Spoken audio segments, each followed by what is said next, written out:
மிளக அரைக்கிறார் ஐயர் மிளக அரைக்கிறார் வாயை பிளந்து கொண்டு பார்த்து நிற்கும் உங்களுக்கு தானே ஐயர் மிளக அரைக்கிறார் தலையில மிளக அரைக்கிறார்.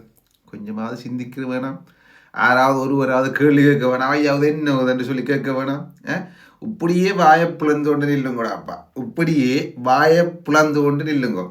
அம்மா மாதிரி, ஐயா மாதிரி, தம்பி மாதிரி, தங்கை மாதிரி, அண்ணா மாதிரி, அக்கா மாதிரி இப்படியே விட்டு கொண்டு இருந்தீங்கன்னு சொன்னால் ஐயர் தொடர்ந்து அரைப்பார் மிளக.